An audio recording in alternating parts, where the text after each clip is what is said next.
So you started off doing these tours, you realized you could do some yourself over time, you started doing them. When did the desire or when did you recognize and see, all right, let's attach some curricular pieces to this thing in perhaps a different way than you had seen? In terms of the curriculum, I know you said it came directly from the Hmm. tours and things you were seeing and noticing. What were those moments that led you, oh, yeah, there's a way we can talk about this that talks about resistance in these ways, and there's a way that we can connect some of these experiences. So when did some of those things begin to take shape?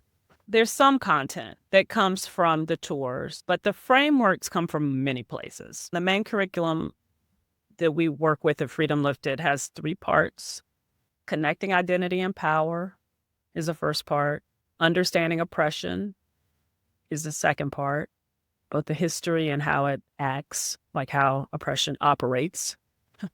And then the third part is what we call working for justice in two ways: resistance, the work of people who are directly impacted by oppression, and solidarity, the work of people who are not directly impacted by oppression, but who are just as dedicated to ending it, right?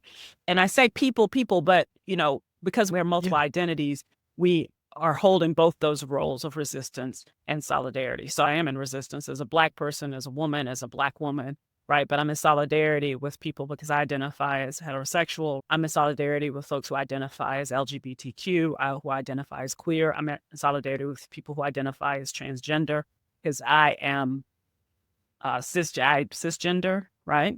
And so I don't have any unaccommodated disabilities at this time. So identify as being in solidarity with people with disabilities, right? And disability justice work. So because we're multiple things and we have different levels of power, right?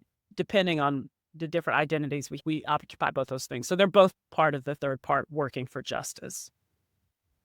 All of that came from different. I've been so fortunate, Rolando. I've had like a great job.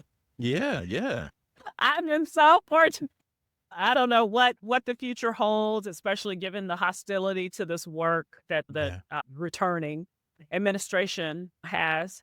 But I'm trusting God and the universe has put me in the right place at the right times to take advantage of opportunities to continue to teach this work. And that is where the curriculum has come from. It came from the Chicago work I did with the Chicago Freedom School and young people there. That's the connecting identity and power piece. The understanding oppression piece is built off of the work of Iris Marion Young's Five Faces of Oppression and the tours. It is, and I really worked on that after Freddie Gray was murdered in Baltimore, and we did a workshop on the Five Faces of Oppression and the history of Baltimore when I was working at the Arca Center for Social Justice Leadership in Kalamazoo College. And so I got to work, we kind of piloted the workshop there, and then I was able to refine it quite a bit there. And then the working for justice piece, as I told you, the resistance part comes from directly from the National Civil Rights Museum in Memphis.